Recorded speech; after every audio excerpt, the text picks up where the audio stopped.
Morning, everyone. Welcome to the Monday, 10 a.m. business meeting of VOCC.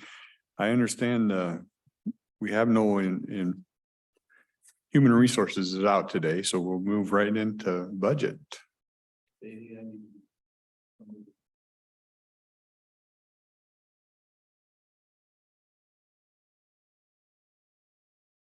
Morning, Commissioners. Kathy Funk Baxter, Finance Director. I really don't have a lot to update you on today. I'm going to be out at a risk managers fall conference for the Washington County's risk pool group. And so that's starting Wednesday. I'll be here Wednesday, but then I'll be out Thursday. And then just working on budget workshop stuff because we have one coming up on Wednesday. Yeah, I saw your email on the sales tax. I appreciate that. It's while it's still rising above past years, as Commissioner Weber pointed out, it slowed down a whole lot. Slowed down considerably. And then the economists are recommending that they're going to show it slowing down as well. So yeah. to about a 3% growth. From, I think if I remember right, from about 11. From about 11%, yeah. Yeah, so that's quite a slowdown. Yeah. And then we did find a couple of counties' information to do a comparison for our budget for allocation of our function by function. So that pie chart that we have in your budget workbooks, we're going to be able to give you one this week that compares a couple of other counties to ours. Real good. Thank you. I heard, do you have an executive session stuff today or not? We had something on a case, but the other parties are not able to attend today. So nothing today. So nothing today. Okay. Okay. Thank you. Corrections.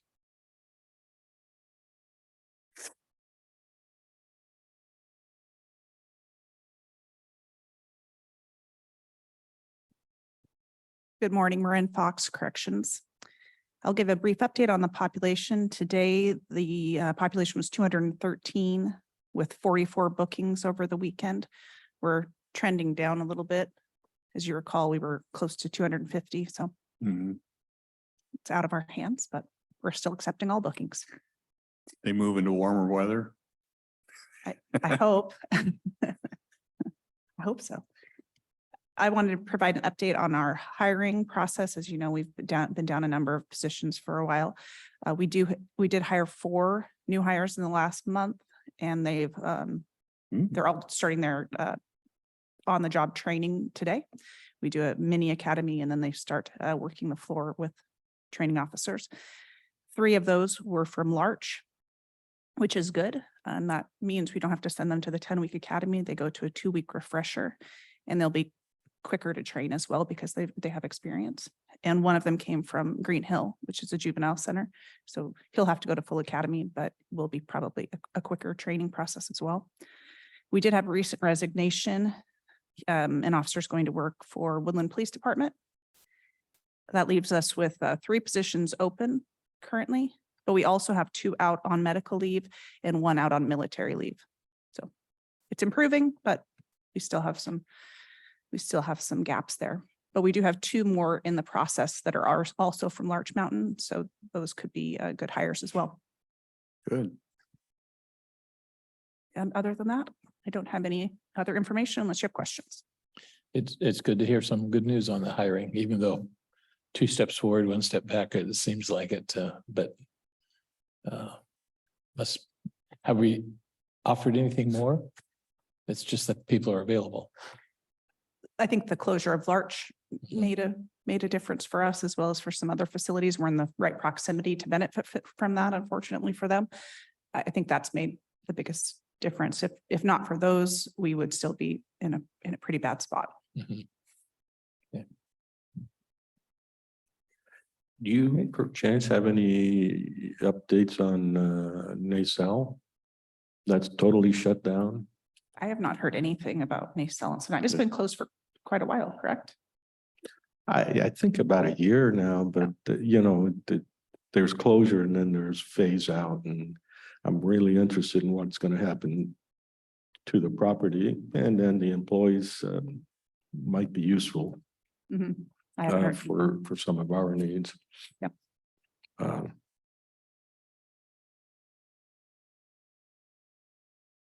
Nacelle is just a little bit beyond commuter distance for people getting jobs here. Right. Depending whether they lived in Waukegan or not. Especially with 12-hour shifts and sometimes 18-hour shifts, having to drive very far with Yeah. that kind of turnaround is pretty tough. Yeah. Yeah. And last time you talked to us about different kind of categories of arrests. Mhm. Do you have that handy this week? I haven't ran it this week. I typically am looking at it kind of at the monthly Yeah, it mark. makes more sense monthly. Yeah. Yeah.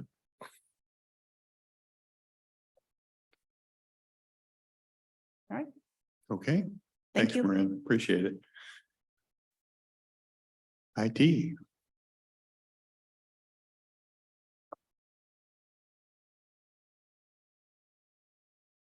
Good morning, Commissioners. IT, Kim Hort. Good morning. We've been focused on phone deployments. We rolled out about 140 phones last week, so it's about 25% of our rollout Okay. completion. During that, we've learned a lot on the new system, a lot of cross training. I want to give recognition to a phenomenal team. Kristen Young, who used to be a part of IT, is helping us from her Health and Human Services role. And just that institutional knowledge has been very grateful to have. And then Lance and Jordan, great network. And then Jake and Bob and Hunter, and just, I'm really proud of my team. It's been hard on the back end, and we're looking at ways to improve our rollout efficiencies. But I just seeing them work and handling the stress was very impressive. So thank you for having a great team. Yeah, I So had a new my- phone. I was able to figure it out. Yeah. How come the red light keeps blinking on my call? It's going to blow up any minute now.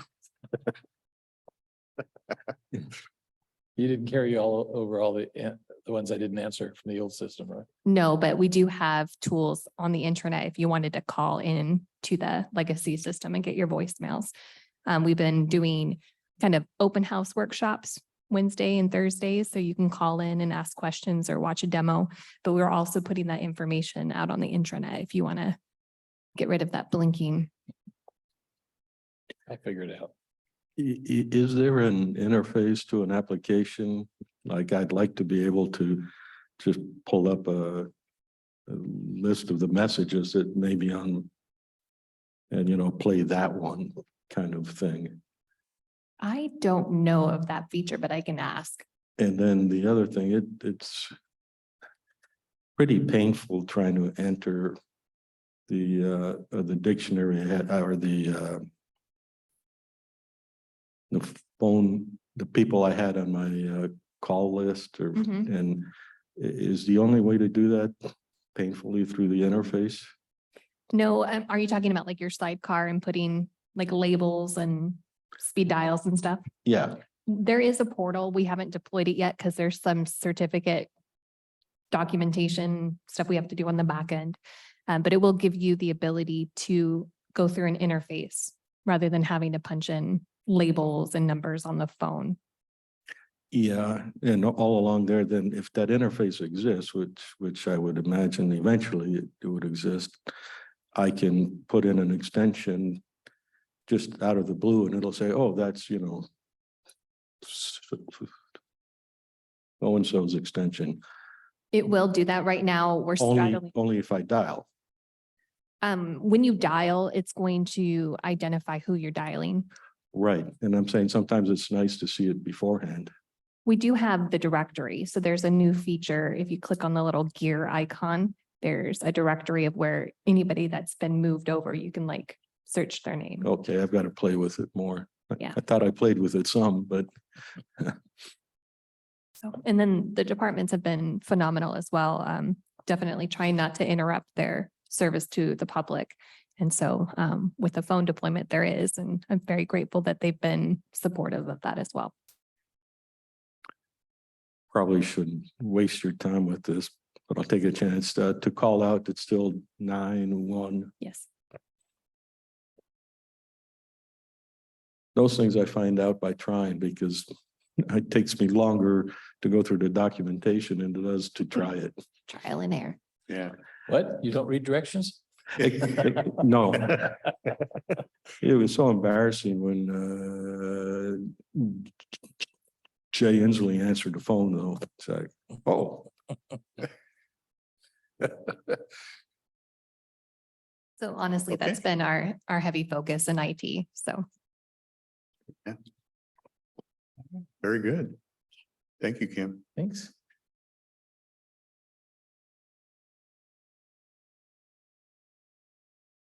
This could be pretty short. I have one miscellaneous question for you, just because I don't know how you've handled it in the past. All three of us got, it's not a bill, but kind of a listing of what from COG as to what the bill's gonna be. And I don't know if that just gets pushed in the budget or commissioners talk about it, whatever you've done in the past on that. I want to make sure it was doing what we were supposed I to. think usually it just goes to the budget. Just goes to the budget and we look at it there. Yeah. They have, we've had an interesting little struggle within the state association. If we had our dues determined by population, which one would think would be a fair way to allocate the cost of the association, King County would be paying close to 50%. And they objected. They said they don't get that much service, and most counties are rural in nature, and I mean, they understand they have an important role to play. So for as long as I've been on the board, they have been limited to no more than 25% of the budget. And they came back to us this year saying, that's not acceptable. That's still too high. And so one of the approaches has been to develop the other series of fees for things that King County doesn't participate in. So we pay an extra special assessment for being part of the Timber Counties Caucus. And there's another one for other public lands. And I think there's another assessment for folks in Eastern Washington. They're in the Columbia River Caucus. So part of these listings are the different specific things that basically allow King County to remain part of the association without having to pay more than what they feel they're getting the benefit from. So part of that is sharing with the counties how we've split out the dues and for some very specific purposes. It's been interesting to watch that because there's in my 10.5 years, there's only been one King County representative who has bothered to be active at all. The King County executive has his seat on the board, never shows. We've never seen him at a meeting. So they have their own lobbying staff because they're very urbanized environment. Just isn't something the rest of the association attends to. So it's been this very interesting struggle that we've had. And it was, some awkward moments in the discussion. And I'm kind of fascinated by the socialist bastion that King County is objecting to the socializing of the cost of Wasack. well, it's because they're not running the show. And if they're paying 50% or more of the dues, they ought to be calling the shots. And of course, that isn't the way the system is set Oh, up. no, I mean, a big problem we humans have is we can rationalize anything. But it's almost like the attitude would be, I would argue, I can argue both sides. I would argue, well, if you're in King County, the food you eat probably came from one of the other counties elsewhere, therefore shouldn't you pay your fair share, you know? Yeah. But it's really, it's quite demonstrative of an outlook that's me. When I was first getting involved with the board, I noticed this Columbia River Counties caucus. And I said, well, yeah, we must be a member of it. I need to get involved. Well, it was almost completely focused on dealing with the federal government on the Columbia River Power Treaty negotiations with Canada, making sure enough irrigation water was maintained, and then dealing with federal agencies for irrigation in Eastern Washington. So I attended one round of meetings with negotiators at the State Department, at the Department of Interior back in Washington, D.C. All very interesting. And I said, well, just make sure you remember those of us who want flood protection as a high priority. And there was this stunned look. So where did he come from? That was not part of their concerns. Anyway, King County obviously wouldn't want to have a whole lot to do with So you're much more familiar with the COG than I am, and I know there's been subterranean discussions about the COG going beyond what it really was intended to do and so forth. And I don't even recall how we did it in the past. I think the COG sent us a bill just like they did, and we paid it, and there was no percentage for me to look and see, are we getting our money's worth and what's it really doing for us? Because I had my hands full with other stuff. So the other interesting thing is the dues that are paid to COG, just are approximately 20 to 25% of the overall budget. The vast majority of money that COG spends comes directly from the federal government and the state government for this regional oversight of transportation projects. By and far, that's the reason it was created to begin with, and that's what most of the money goes on. Because they're a regional government with a number of smaller cities, they have at various times assisted the smaller cities in the preparation of some of the planning documents, where the cities just don't have the resources to do it. But that does require contracts, and I don't think they currently have any contracts for doing that planning. But you do point out there is a very useful function, like the RTO is really, someone has to do it because our streets hook up to each other and that kind of thing. So that part makes sense. Sometimes I get a little confused over things like the broadband, where I'm not sure whether that's I would defer to you because you've got a much better understanding of the rural electrification and how that paid off. And this may be parallel to that. So on the broadband issue, it's been very interesting because the most active agency in promoting rural broadband happens to be the ports in the southern part of the county. Yeah. Whereas the Port of Longview hasn't been interested. And so the ports that were connected with the COG, but the biggest agency wasn't participating. And so they haven't really been able to do a whole lot because we haven't been willing to take that on as a new department. So there's not much being done on that. There's some other economic development.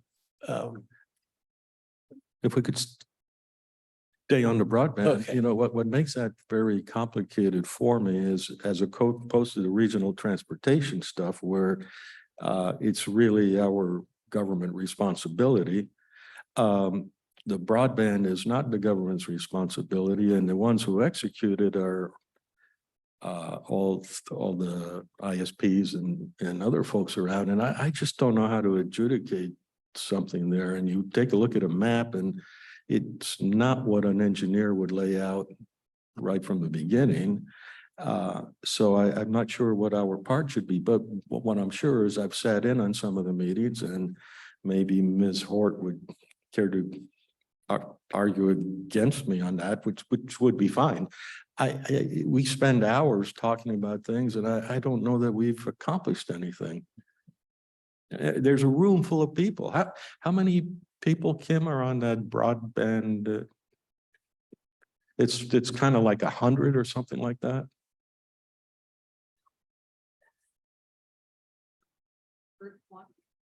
I don't know the number of people.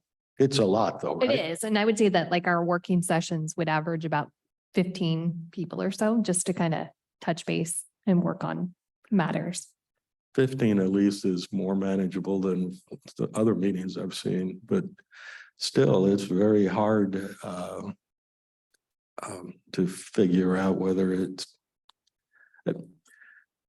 I'm a simple individual and broadband, you just say, well, I'm willing to have the government pay to get broadband from here to here. And the only thing to discuss is, well, I want broadband from here to here. And but it gets much more complicated. You know, we met with, and I forget the gentleman's name that called us, and I got the sense that if we have it from here to here, but they don't feel they can have the clientele that they would make a profit on, they're not going to supply it anyways. Exactly. It's just a business situation. Yeah. That's why I referred back to like the RFD or the rural electrification. At some point, you just say, you know what? This is not like a sewage plant. You build it today for use in the future. I didn't mean to say broadband is sewage, of course. Yeah, So. but all we can do through that program is put pretty much the infrastructure in, but unless the ISPs think they can make a profit off of whoever's out there, they're not gonna go out there anyway. That's why I sort of liked or was tantalized by the Port of Kalama and Petrichor, because otherwise I'm stuck with, am I going to help Comcast or Ziply? Am I going to help Kalamatel? And the moment we cross that line, we tend to make mistakes. So I do need to Be apologize. comfortable. I got off on a tangent about WASAC dues and you asked about COG dues. Okay. Feel free to correct me if I'm on a tangent. Sorry about that.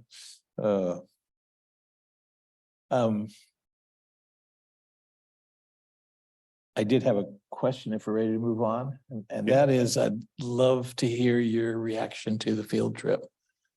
I'd love to give you that, but before I forget, there's a question for Marin that I forgot to ask, which is, and you're just one piece of the target of the question. Law and Justice Council, I haven't been tracking it because I'm off the council. How is that going? And It remains, as it always has been, a roundtable discussion. We're required per our CW to have that meeting. The purpose is for DOC to tell us about the transfers into our. that's the community. only purpose. That's really the RCW purpose. Yeah. But And what's some vague language and any other things that they want to talk about. There are other purposes listed in the RCW, but effectively, that's the only purpose we've had since I've been going to that meeting for 15 years. do you, I know this puts you a little bit on the spot. Do you personally get the benefit from that? I mean, you already see all that information. I benefit from it. I mean, you see the information, but being able to have discussions, I think is important. I was always a proponent of the staff meetings we no longer have, because while you have the information, seeing people face to face, all of that's Zoom, does allow discussions you're not going to have when you're just gathering information via email or however. So I think there's value in it. Even though it's not what Law and Justice Council was for, it sounds like. I know Dark Kirk, when he came on, wanted some action, and I kind of agreed with him, and I wasn't able to do anything useful along those lines. That's why I said, get somebody who maybe is able to do that. But it sounds like it's just same old. Yes, for as long as I've been going to those meetings, it's about Okay. been like they are now. You're the primary, Rick?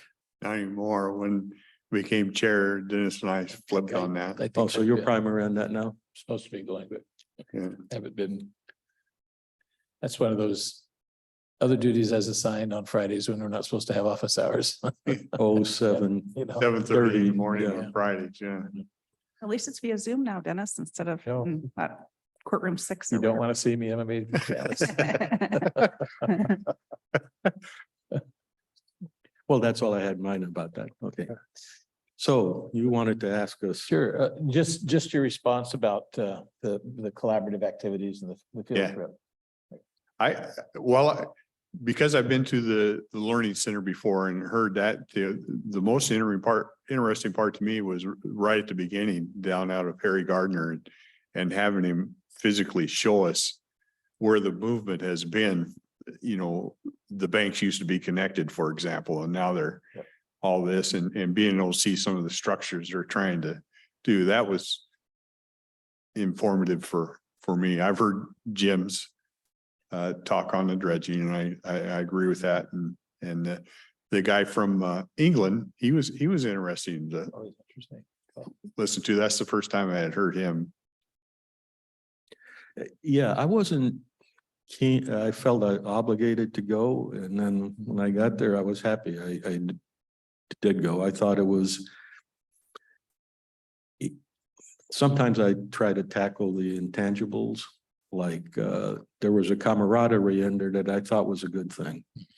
And certainly I agree with what Rick said. Plus, it gave me a better feeling, since I had not been to the Learning Center before. It gave me a better feeling of what's going on there. And without committing me to anything, my impressions are, this is quite a nice building. Getting more use of it would make more sense. Unlike some of the plans I've heard, I'm a step person, and I could give you horror stories in engineering where you tackle the fun thing only to find out that the foundation was totally rotten. And so I like the proof of concept. In software development. You do prototypes. And the only argument against that today is, if it costs you 50 million to do something today, tomorrow it's going to cost you 100 million. So just get it done. And unfortunately, I think that is not a wholesome approach. And I felt good about WashDOT and the Forest Service working together and getting access crossed back over to Johnson Ridge and their plans on that. You know, sometimes you watch agencies working it and it's a much slower pace. It seems like they move that along decently. The thing I wish I could have seen, but I didn't see, is there are all kinds of interrelated problems, like the fish collaborative. I'd like a full analysis that says, this is why we're interested in the fish, and it gives you the value, the economic value that they're pursuing. And sometimes people misunderstand me. I think economic value is very important to understand, but so is the intangible. And if you have to, sometimes you subsidize the intangible. It's because you want a nice thing, because you want a nice thing, and the people appreciate a nice thing. But you want to know how much it's gonna cost you up front. So if I look at the fish folks, and I think all the effort we spend around here to try and get proper fish passages and all that, and then the sea lions are all over the place, and I'm thinking, shouldn't we really have a holistic analysis and say, where is the problem? I think the mortality, so once a salmon goes out to sea, I think fewer than 5% come back. In a good year. Yeah, it's gruesome. Yeah. And the other thing that, you learn is that it's continually changing or reevaluating your processes.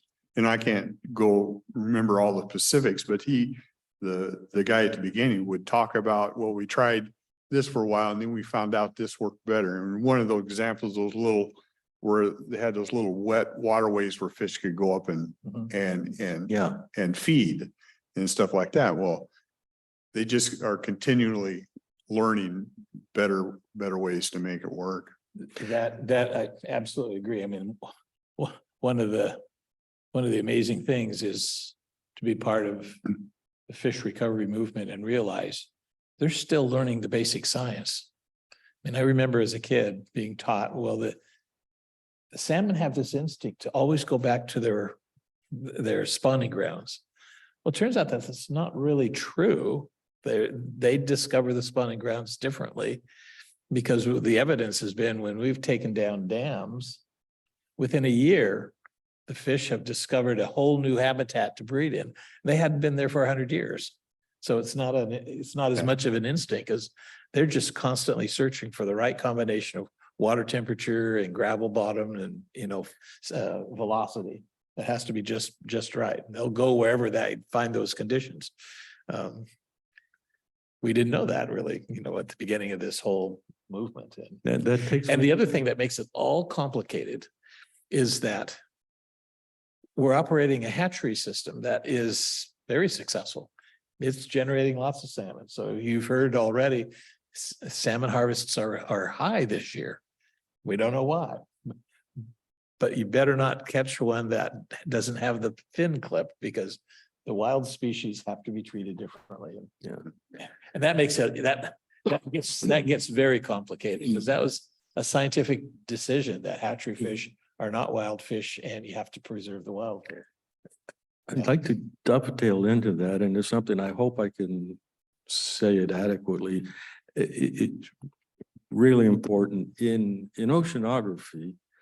It's a pretty big ocean, and it's very undersampled. So all the ships that go all over the place, many of them have a little tube launcher on deck, and they launch it in, depending on the schedule, something. They're called ships of opportunity, and they launch a little torpedo-looking thing. It's a expendable thermograph, and it just goes down. It's a thin copper wire that feeds information back on board ship, and you learn the temperature versus depth at that location. Now, people do that all the time. Why? Because it's easy, it's cheap. There's virtually free labor to do it. And then when I asked the question about the monthly snapshots and all that, it really made me feel uncomfortable that we don't have the data hogs out there. I mean, what I was thinking as I was watching them, I said, you know what I would have? I'd probably do a weekly program, but I'd also have game cameras. You can imagine flying drones there, but if you didn't want to do that, you just go buy a blimp and worry about it. We've got the technology to do it cheaply. Does it have to be LiDAR? No, LiDAR's nice, but why don't you get something? So instead of having one snapshot a year, how about if you get 12 snapshots for the same price? That kind of thing. And I don't think they think about data collection. Those XBTs I had mentioned, they've been going on for 80 years or so. So when guys are telling you about the flow in the oceans and at depth, do you know what they're doing? They're going through all those records. And that's why you'll see when I put a date down, I use 13 April 1955, as opposed to the American way, which is backward from the international way, backward from the European way. It does cause confusion. Anyhow, off my soapbox. Great. Well, And we had a appreciate- sunny day, so. And we had a sunny day. That was Yeah. always helpful. Since I'm meeting with them on a regular basis, I just wanted to share with you, your presence really is important. They know that Cowlitz County is very much interested and connected. And so I thank you for being there. It just when I speak on your behalf, it means more because they know that you're paying attention. Another thing that I found there was the youth accommodations were actually, I think, appropriate and interesting, and that got my mind to thinking. I took a snapshot of it. What they had in, sometimes the kids spend overnight. There's really no place to spend overnight except they put bunk beds up in the lounge area or something like that. In the meeting rooms, Yeah. Yeah. but And they they can have, only stay over one night because there are Yeah. no shower and facilities. they have in the so- cafeteria there, that one wall that had all the curtains. Yeah. If you were to go in there, there's a bunch of bunks Bunch more, in there. Oh, yeah. Yeah. Okay. so. And that's a little more in keeping with it, going back to harping on costs. How about if you take 12 snapshots for the price of that one annual snapshot? Same thing. How about if you had facilities to accommodate many more students? One of the things that they didn't really emphasize very much, but they have in the past, is the infrastructure for sewer disposal and parking was based on 3,000 visitors a day. Well, they don't get anywhere as close to that, but that Right. infrastructure was still there. I thought that was They key. actually are connected to the restrooms down at the lake. And so there's Oh, they are. a pump Okay. system, yeah. That pumps. So they Pumps that can up. handle it. I mean, but it wasn't designed for overnight stays, so Right. that hasn't been done. So it's a pretty ambitious plan. But you know, the interesting thing, we first started talking about 5 years ago, and they were talking about, oh, we think it might be $25 million, and it's up to 40 as they fleshed out the plans. Yeah, but they're doing something that I think is wholly sensible, and it's staged Yep. development. I mean, they have a picture of what this whole thing should be like, but it's broken down into phase 1, phase 2, and phase 3, such that they could go from phase 1 to phase 3 if their plans for phase 2 didn't make any sense based on new information, that kind of thing. I think that's a very sensible approach. One thing I lament is everything seems to be too expensive. Here last week or the week before, we learned how much money we saved by putting the culvert in ourselves. And I probably should be careful how I say this, but we're easy pickings for contractors. And I don't like that. It's part of me being an outsider every place I've ever been. I think I'm really unhappy about the occupancy tax on hotel. Well, it's an outsider, so we can charge them anything we want. And I figure, no, hospitality is too important to me. Yeah. All right. Anyway, it was a good day. Yeah, the weather always helps. Yeah, it was breezy, but it was beautiful. So Yeah. at the risk of opening up a can of worms there,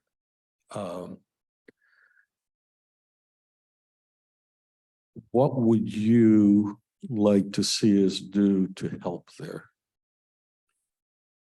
So we've had discussions about the importance of interconnectability, like on a watershed.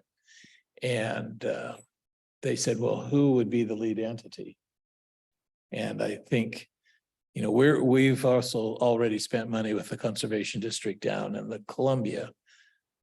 But we can do a whole lot of stuff in the Columbia, but if we're not already paying attention up above, it's, you know, runs the risk of being wasted expenses. So I guess becoming the lead entity out on those grand plans, they call it the floodplain by design, that we incorporate the things that we find important, but get it also connected to some of the ongoing projects. That would also probably be the best way to ensure Jim's project gets going a little bit farther too. But that's kind of that's the one gap that I see in the having a comprehensive program. So translate that into an ideal action item on our part. So you say, well, on Tuesday, we will organize this and we will spend this, or part of it has to do with a project manager, but before you do that, you still have to have some preliminary planning that's going on. We've got a committee that's starting to work on that, but at some point, somebody's got to have ownership. So a project manager would be part of it, and then working and then coordinating with all the different projects that are in place.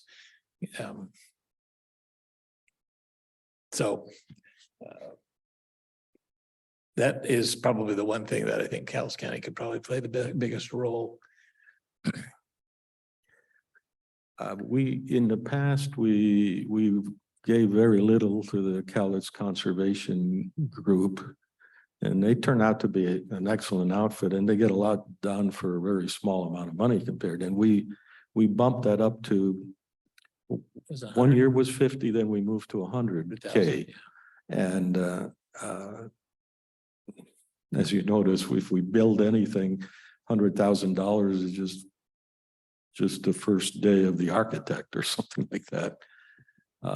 So are you thinking increasing that?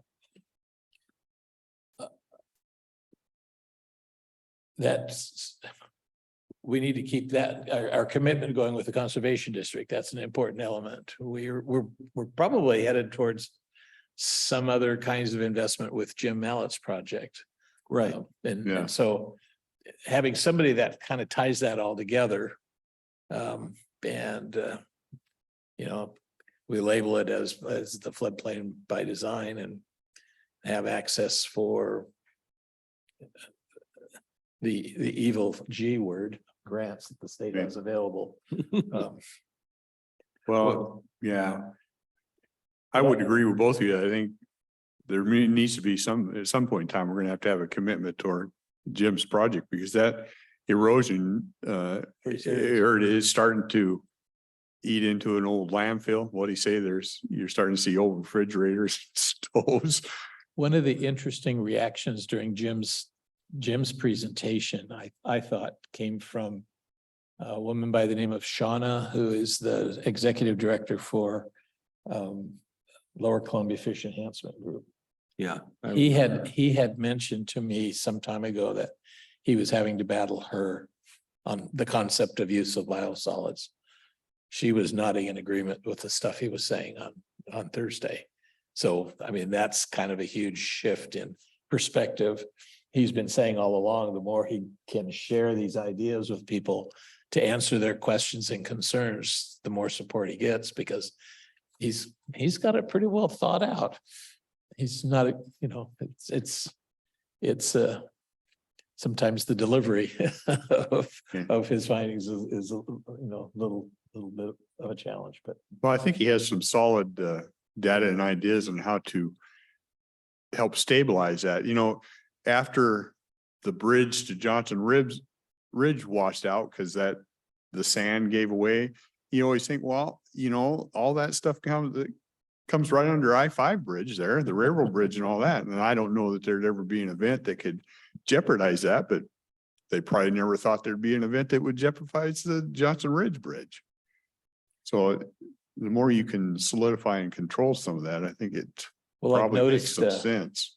even though we have some high water, just downstream from the Kelso Bridge, you see where the water's flat because there's the silt from what I believe is Tower Road washout Yeah. is there. It's past the Kelso Bridge now. Well, just going home from church yesterday, I go down Huntington and that what they call Lions Park, and you can see down in there. Well, the cars are over halfway across the river, parked on the sandbar fishing. Low water. Yeah. Yeah. You know, there's something that bothers me, at least intellectually, and I'm not sure it'd make any sense, but typically nature is going to do its thing and we have to learn to adapt to it. So I make the distinction between restoration and maintenance. So what we're trying to do in LT1 there is maintain the property, and in which case I think coupling the use of biosolids is like kill two birds with one stone. Right. Right. But I keep hearing about people trying to restore things to before the mountain blew. And I'm like, I don't think you're ever going to get there. exactly. And I'm not even sure if philosophically we ought to do that. Do we want to restore the big hole in the ground called the Grand Canyon and, you know, that kind of No. in the extreme, asking those questions. So I think it was last year's, it was some presentation that I heard, and I can't remember the meeting it was. They talked about how the scientific research was being conducted to determine the stability of the debris flow that is plugging Spirit Lake. And because ultimately the tunnel probably needs to be closed. That doesn't seem to be right. And then so then the challenge becomes, what is Mother Nature's ultimate solution? How far down is that canyon going to be if we let nature do its course? And how much does that increase the threat to flood protection, you know, downstream? They're drilling something like 100 holes, 6 to 8 inches deep into that debris flow. And then they will be using some ultrasound equipment to determine how solid it is way down 100 feet. It wouldn't be ultrasound, but it would be sound waves. Sonic, okay. Yeah. Yeah. And that should give a tremendous amount of information for the scientists who have never really done that before. This is just cutting edge science. And so. In the ocean, there's a stream of transducers and there's an air gun and they set off these explosions and Okay. they can see it down the layers. It's the same kind of thing. So that is supposed to happen. I thought it was going to happen this fall, but everything takes a lot longer. So it's supposed to be next year sometime. Part of that required the construction of a road, which in the monument, which is supposed to be roadless. And so that generated a lot of lawsuits that had to finally be resolved. Oh, yeah. Yeah. Same thing with them repairing the gate at the head of the tunnel. Well, Okay. I think that takes care of it. You know, in 1969, I tried to enlist in the Navy and they wouldn't take me because I stuttered too badly. So I went on to grad school. When I got done with grad school, I tried to enlist in the Navy and they told me I was too old. What do you think I would get now if I tried to enlist in the Marines so I could help in the Middle East? Too old? Yeah, well, you probably get, yeah. I personally, I wouldn't set myself up for that kind of abuse. Because they'll tell you. Well, I admit my frame of mind has changed Yeah, and it's much more along yours, but I am really thinking about my grandkids.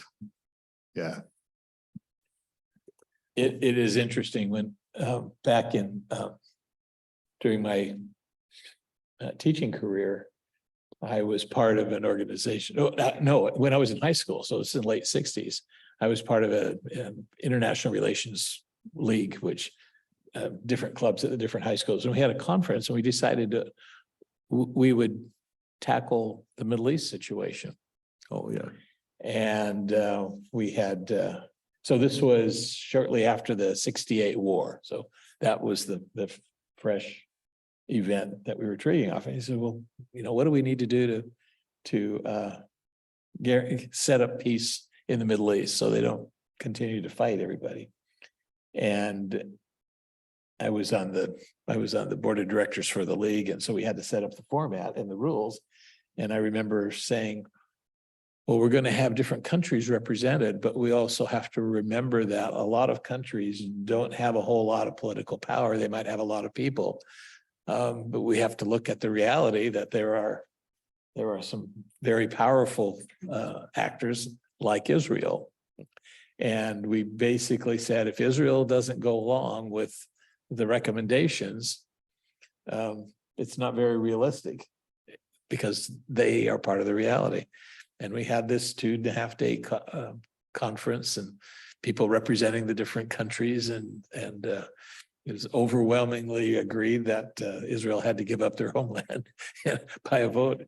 But ultimately it failed because that was maybe democratically proper, but that's the whole problem. There aren't as many Israelis as there are Arabs, and those dynamics have gotten even worse. That's why we have a republic. Yeah, and I honestly don't know what the solution is, because Along those lines,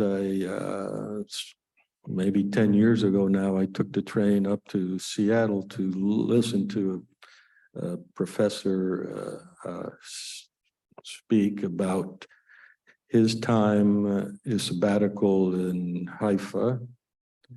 And a lot of those people are really very erudite. So it was a pleasure to, I'll go listen to him. By the way, he's a professor out of the College of Idaho, so he had to travel too. At the end, he was asked a question about the Middle East. He had purposely avoided what we just talked about. And then he said, well, I'll tell you what I've concluded. In the Middle East, you can have peace or justice, but you cannot have both. Stop and think about that one for a bit. yeah. Well, we got about nothing else. We'll adjourn this one. Gives us about 5 minutes to grab a cup of coffee before the 11. Sounds good. Okay, All right. we will adjourn. Thank you.